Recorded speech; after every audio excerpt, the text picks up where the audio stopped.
김민아, 너 지금 나 보란 듯이 연기하니? 남들 보는 앞에서 나를 나쁜 시어머니 만들려고 작정한 거야? 당장 일어나서 국간 안 봐? 경기도 여주의 한 종갓집 주방.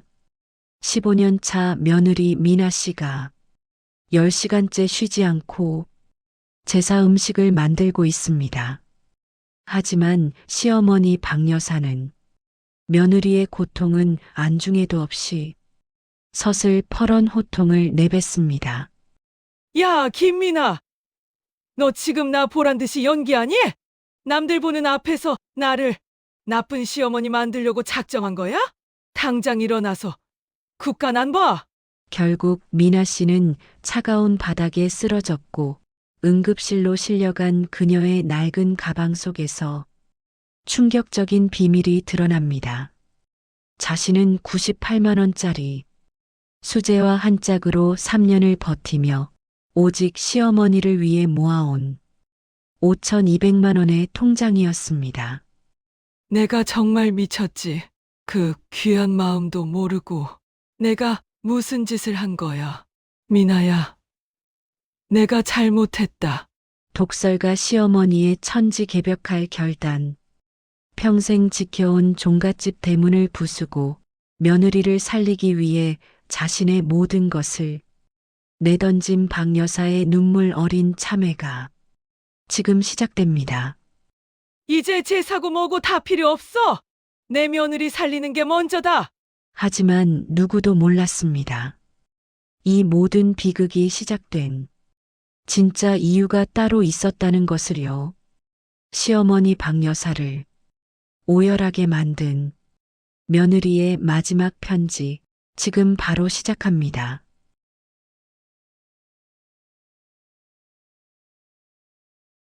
경기도 여주의 한 오래된 종갓집. 오늘은 이 집안에 큰 제사가 있는 날입니다.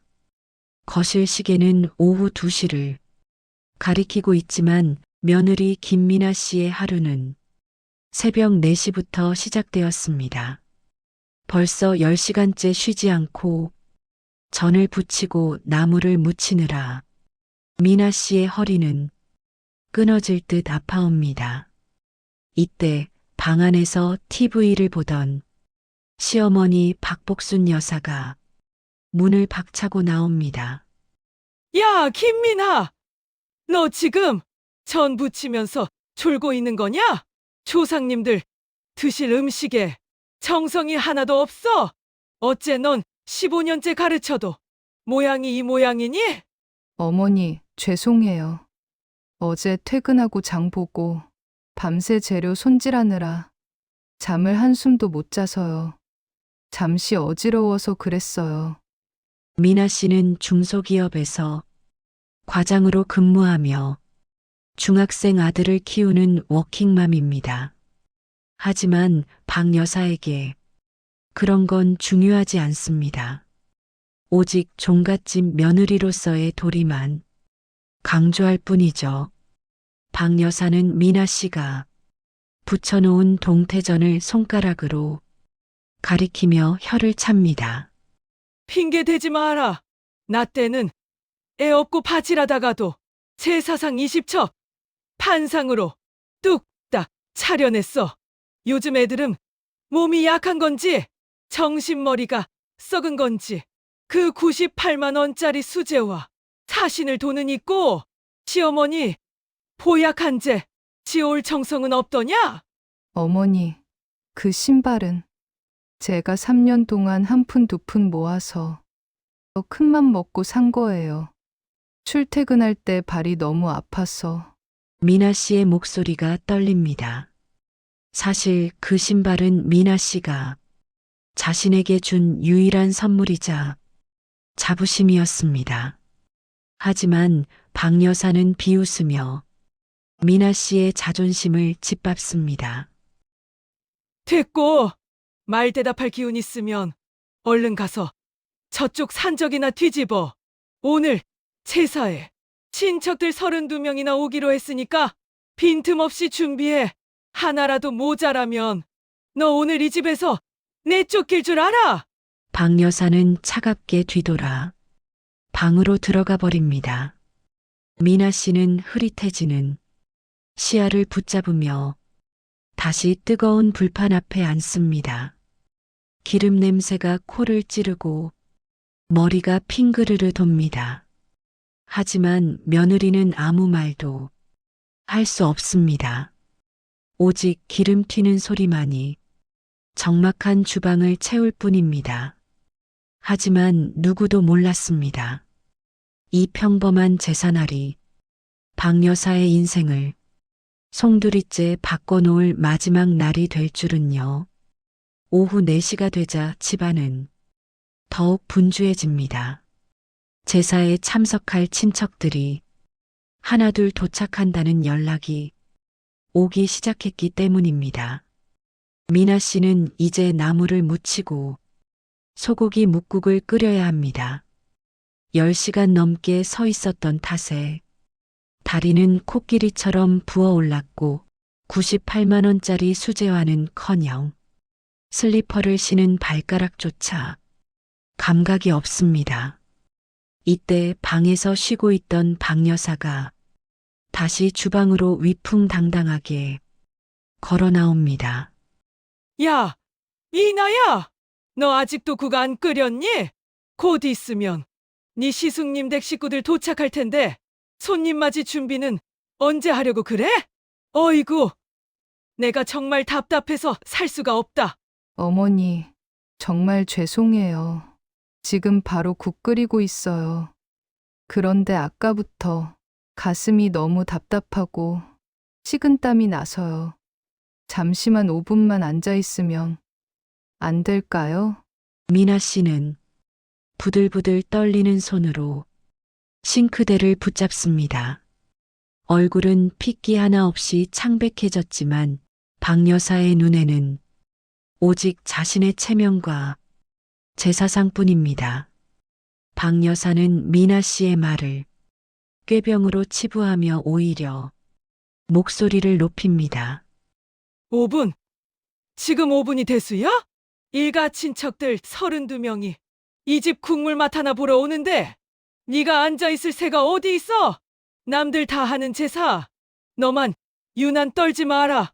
나 때는 애 낳고 사흘만 해도 맷밥 지어 올렸어. 박 여사의 매정한 말은 미나 씨의 가슴에 비수처럼 꽂힙니다. 미나 씨는 울컥 차오르는 눈물을 삼키며 다시 국솥 앞에 섭니다. 펄펄 끓는 소고기 묵국에서 올라오는 뜨거운 김이 미나 씨의 얼굴을 덮칩니다. 순간 눈앞이 하얗게 번쩍이더니 주방 천장이 빙글빙글 돌기 시작합니다. 어머니, 저 정말 몸이 이상해요. 눈앞이 안 보여요. 얘가 왜 이래? 너 지금 연기하니? 남들 보는 앞에서 나를 나쁜 시어머니 만들려고 작정한 거야? 얼른 간이나 봐.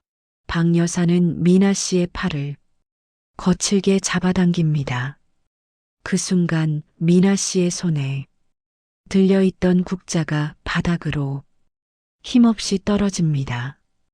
챙그랑하는 날카로운 금소금이 정적을 깨뜨립니다. 미나 씨는 마치 줄이 끊어진 인형처럼 바닥으로 천천히 쓰러집니다. 뜨거운 국물이 미나 씨의 앞치마 위로 튀었지만 그녀는 미동조차 하지 않습니다. 어머! 예, 미나야! 너 왜 이래? 야, 정신 좀 차려봐! 당황한 박 여사가 미나 씨의 어깨를 흔들어 보지만 미나 씨의 눈동자는 이미 초점을 잃었습니다. 30분 전까지만 해도 호통을 치던 박 여사의 손이 덜덜 떨리기 시작합니다. 차가운 주방 바닥에 쓰러진 미나 씨를 보고 박 여사는 얼어붙었습니다. 야, 김미나! 일어나봐!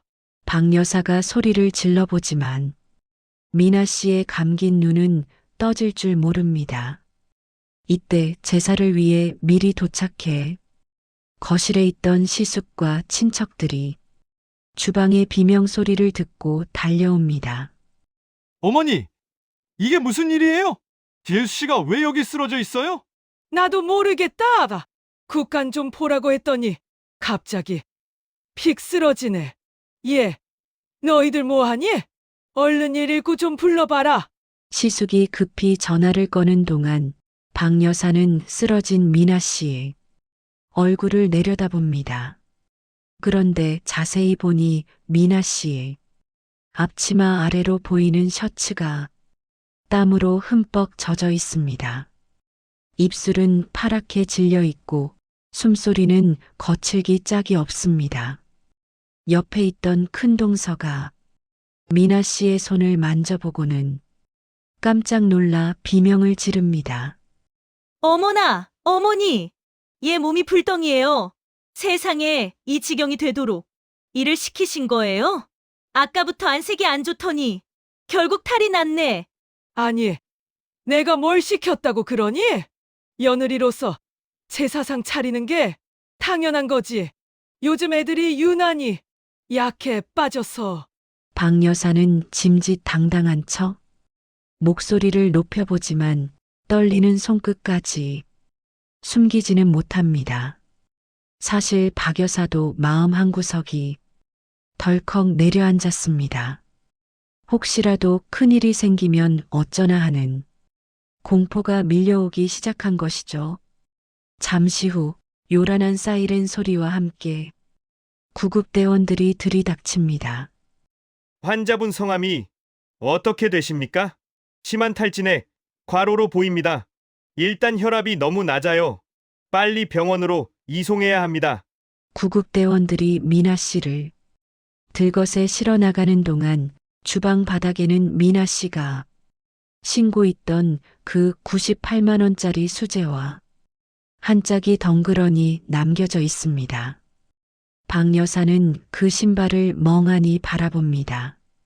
아까까지만 해도 사치라며 구박했던 그 신발이 주인 잃은 채 뒹구는 모습이 왠지 모르게 박 여사의 마음을 찔러옵니다.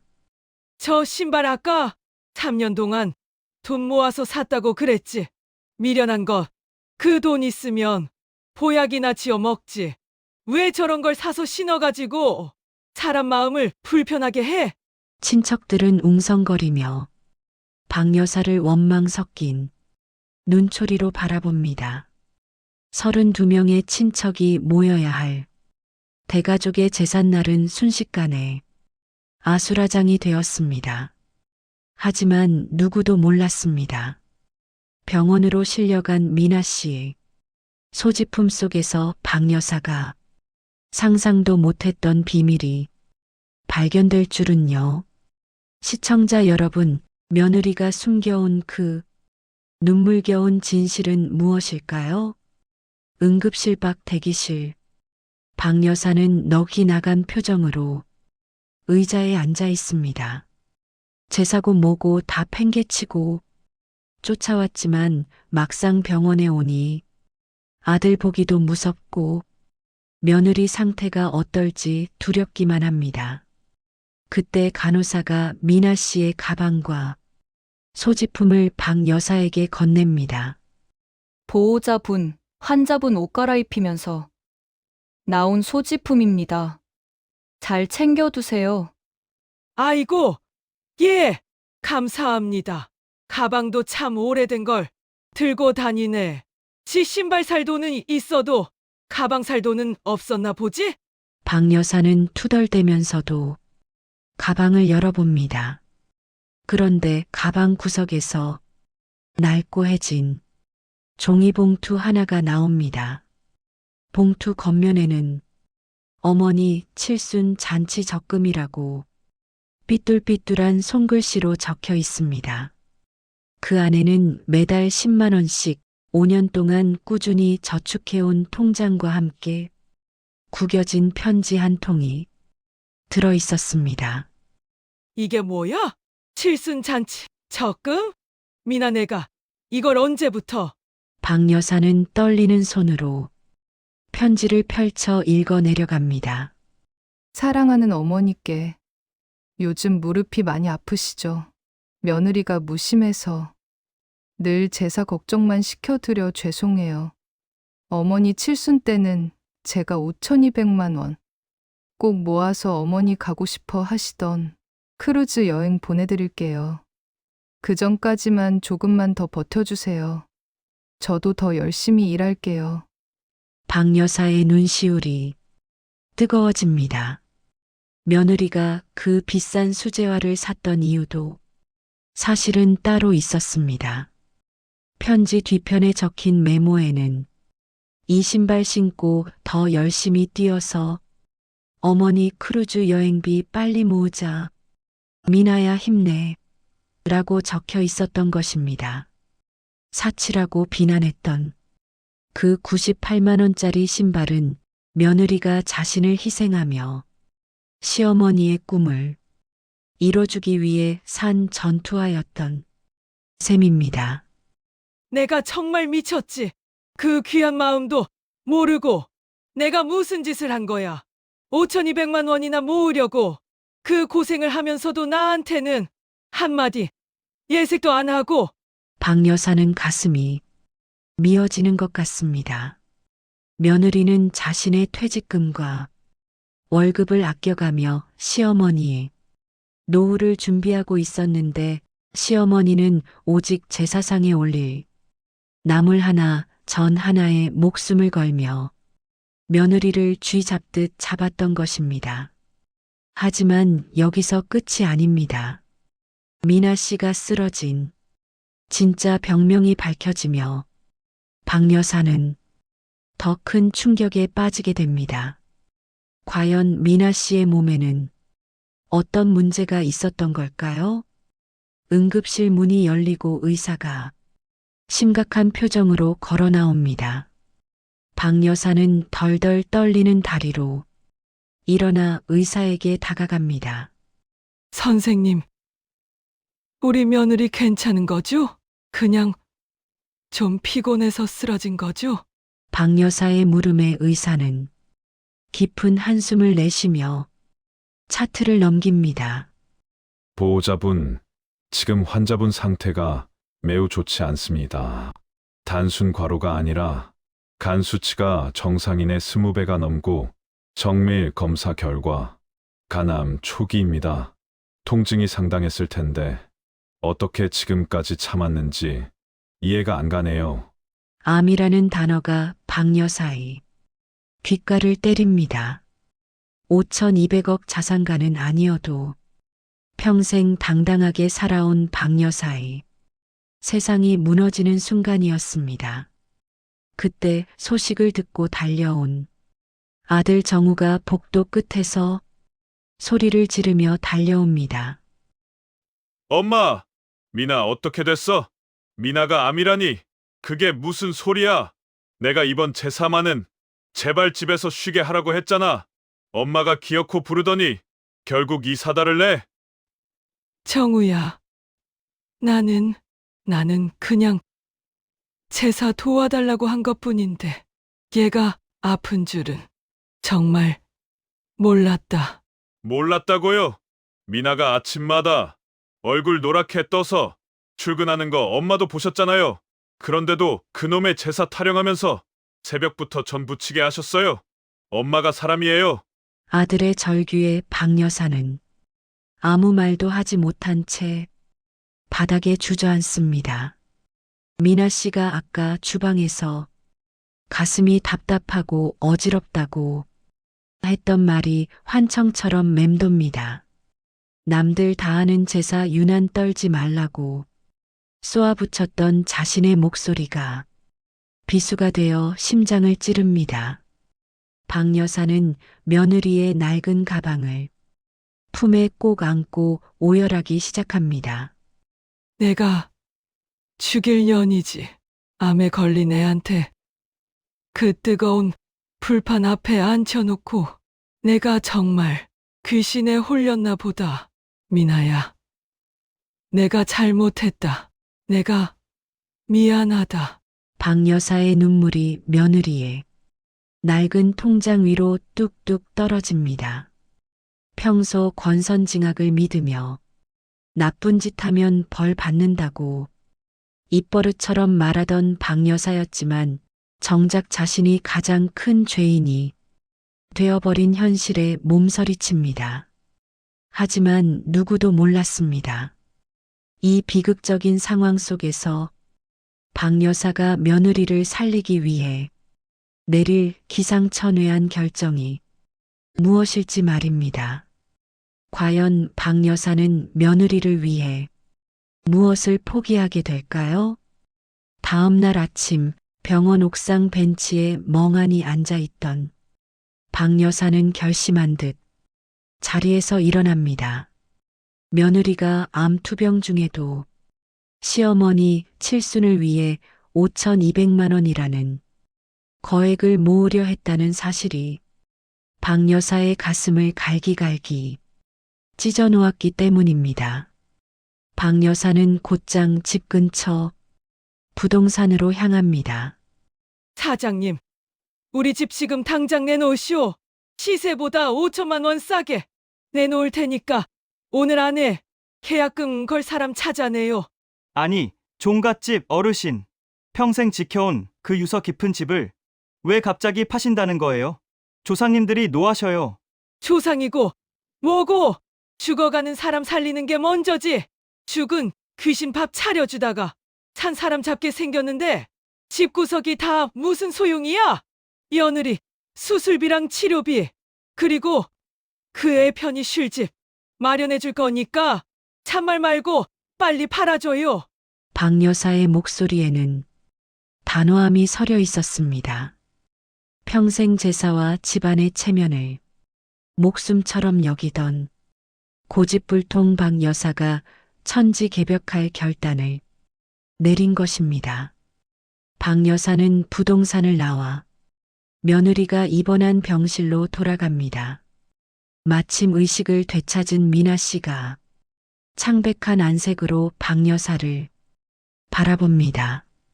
어머니, 제사상은 다 치우셨어요. 제가 끝까지 못 도와드려서 죄송해요. 미나 씨의 첫마디가 죄송하다는 말인 것을 듣고 박 여사는 가슴이 무너져 내립니다. 박 여사는 미나 씨의 야윈 손을 꼭 잡으며 눈물을 쏟아냅니다. 이 미련한 거사 제사가 대수냐? 네 몸뚱이가 이 지경인데 제사 걱정을 해? 내가 잘못했다. 미나야, 내가 눈이 멀고 귀가 먹었어. 너 아픈 것도 모르고 부려만 먹었어. 내가 집 팔았다. 너 이제 일하지 말고 치료만 받아. 내가 꼭 살려낼 거다. 미나 씨의 눈에서 굵은 눈물방울이 떨어집니다. 시어머니의 입에서 나온 미안하다는 말 한마디가 지난 15년의 서러움을 씻어주는 듯 했습니다. 하지만 박 여사의 변화는 여기서 끝이 아니었습니다. 박 여사는 남은 친척들에게 전화기를 들고 호통을 치기 시작합니다. 과연 박 여사가 일가 친척 32명에게 던진 폭탄 선언은 무엇이었을까요?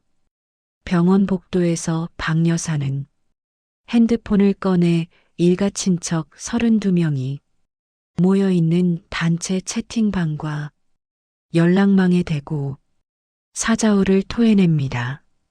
평소 종갓집의 권위를 앞세워 며느리를 부리던 박 여사의 모습은 온데간데 없고 이제는 며느리의 방패가 되기로 결심한 듯한 모습입니다. 여보세요? 예, 아주버님입니까? 저 박복순이에요. 다들 들으세요. 우리 집 제사 이제 끝났습니다. 앞으로 우리 집 대문 넘어서 제사 지내러 올 생각들 마시오. 전화를 받은 친척들이 당황하며 아니 종갓집에서 제사를 안 지내면 어떡하냐 조상님이 노하신다며 웅성거리는 소리가 수화기 너머로 들려옵니다. 하지만 박 여사는 눈 하나 깜짝하지 않고 말을 이어갑니다. 조상님요? 산 사람 잡는 조상님이 어디 있답니까? 내 며느리 암 걸려 쓰러진 줄도 모르고 전 부치게 만든 내가 죄인이고 와서 입만 가지고 거든 당신들도 다 똑같소. 나 집 팔았소. 수술비 보태고 남은 돈으로 내 며느리 공기 좋은 데 가서 쉬게 할 거니까 앞으로 제사 밥 먹고 싶으면 당신들이 직접 차려 드시오. 박 여사는 말을 마치자마자 전화를 뚝 끊어버립니다. 곁에서 지켜보던 아들 정우는 어머니의 파격적인 행동에 입을 다물지 못합니다. 30년 넘게 집안의 전통과 체면을 위해 며느리들을 옥죄던 어머니가 며느리를 살리기 위해 스스로 그 굴레를 깨버린 것입니다. 엄마, 정말 괜찮으시겠어요? 친척들 뒷말이 무성할 텐데. 뒷말하라지. 지들이 내 며느리 인생 대신 살아줄 것도 아닌데 무슨 상관이냐. 나 이제 박복순이가 아니라 미나 시어머니로 살 거다.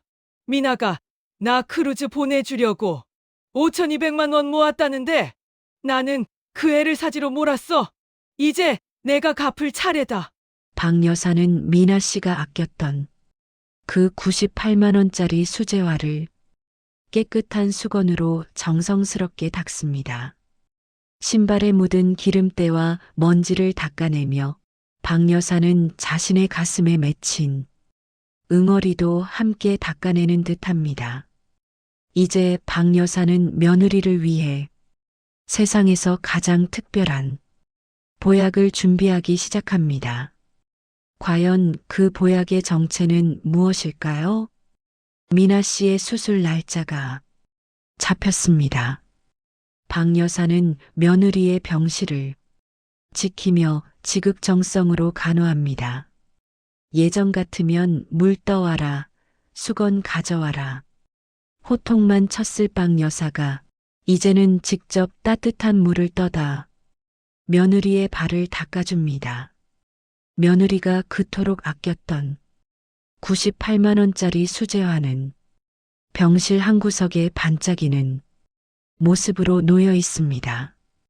어머니, 제가 할게요. 어떻게 어머니가 제 발을... 저 정말 괜찮아요. 가만히 있어라. 네가 이 발로 우리 집안 제사 지내고 자식 키우고 내 크루즈 여행 보내주겠다고 얼마나 뛰어다녔겠니? 내가 그동안 내 발을 너무 고생시켰다. 이제는 내가 내 발이 되어줄게. 박 여사의 거친 손이 며느리의 마른 발을 어루만집니다. 며느리 미나 씨는 시어머니의 변화에 가슴이 뭉클해져 눈물을 훔칩니다. 이때 병실 문이 열리고 박 여사에게 호되게 당했던 친척 중 한 명인 셋째 동서가 찾아옵니다. 형님, 정말 제사 안 지내실 거예요? 집까지 파시고 어디서 살려고 그러세요? 남들 보기 창피해서 정말. 창피해? 사람이 죽어나가는데 제사 타령하는 당신 입이 더 창피한 줄 아시오?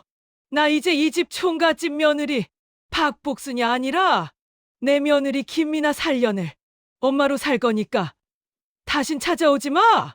그리고 당신들 제사 때마다 우리 미나가 차려준 음식 공짜로 먹은 거 그 값이라도 내놓고 가시오.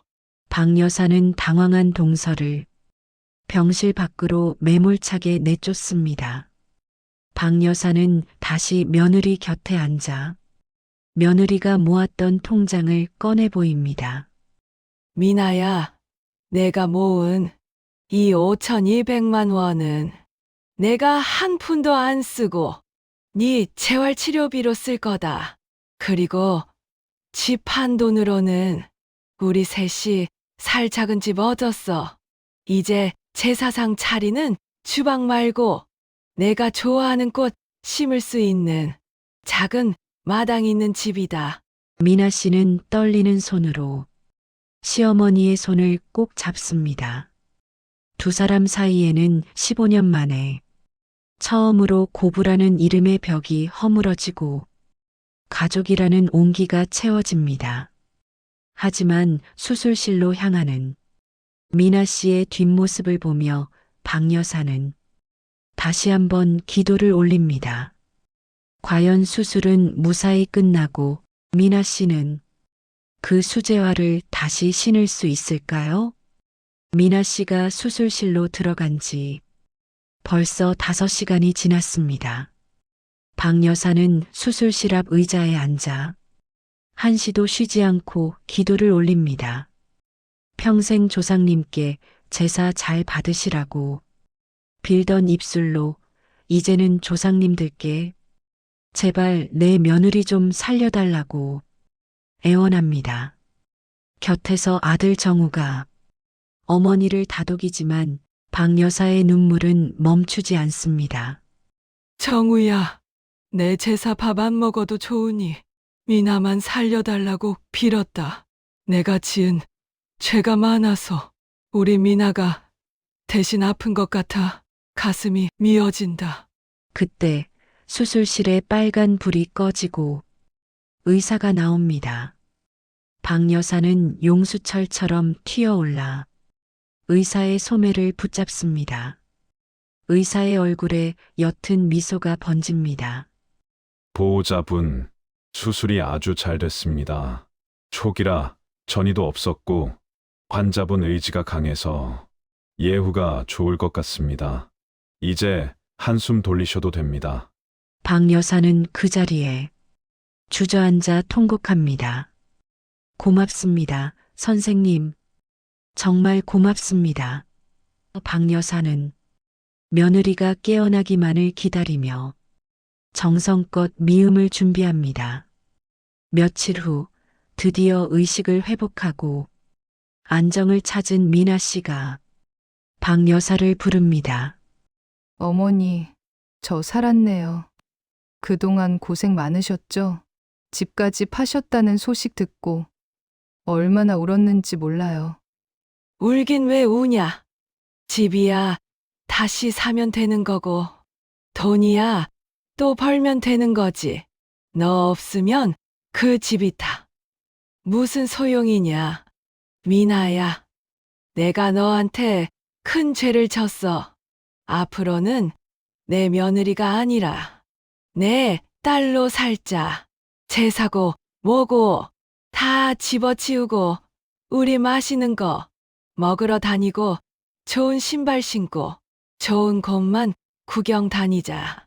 박 여사는 미나 씨 손을 꼭 잡으며 병실 한쪽에 모셔두었던 98만 원짜리 수제화를 보여줍니다. 이거 신고 나랑 크루즈 여행 가야지? 내가 모은 돈으로 가는 게 아니라 이 시애미가 집 한 돈으로 너 호강시켜 줄 거다. 퇴원 후 박 여사와 미나 씨의 삶에는 이전과는 전혀 다른 기적 같은 변화가 찾아옵니다. 1년 뒤 미나 씨의 건강은 기적처럼 회복되었습니다.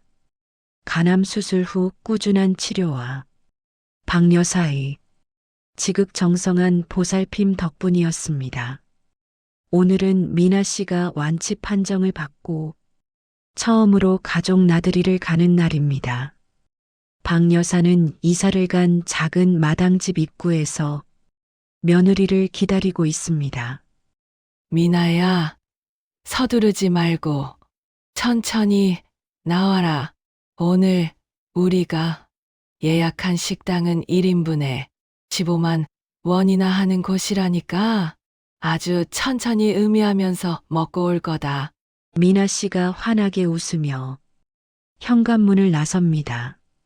그녀의 발에는 1년 전 주방 바닥에 뒹굴던 그 98만 원짜리 수제화가 심겨져 있습니다. 박 여사가 매일같이 닦아놓은 덕분에 새 신발처럼 반짝거립니다.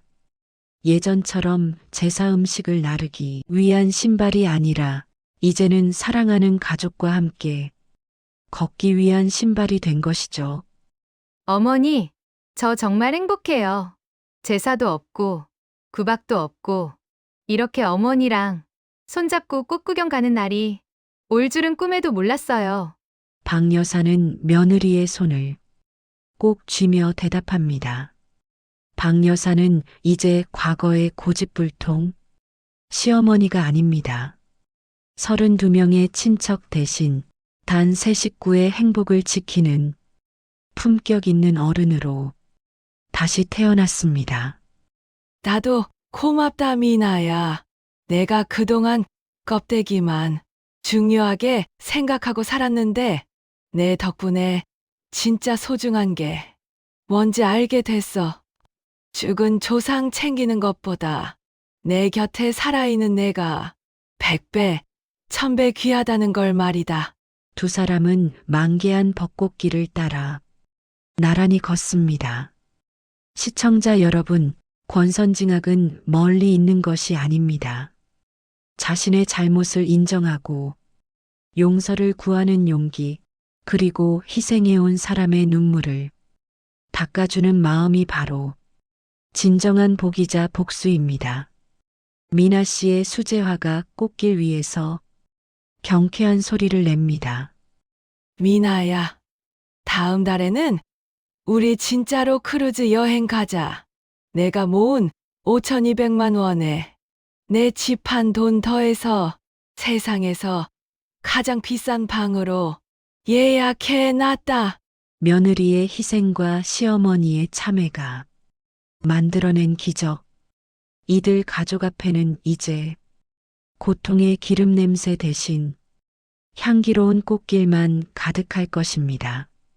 시청해주신 여러분, 여러분의 곁에 있는 소중한 사람의 손을 오늘 한번 꼭 잡아주시는 건 어떨까요?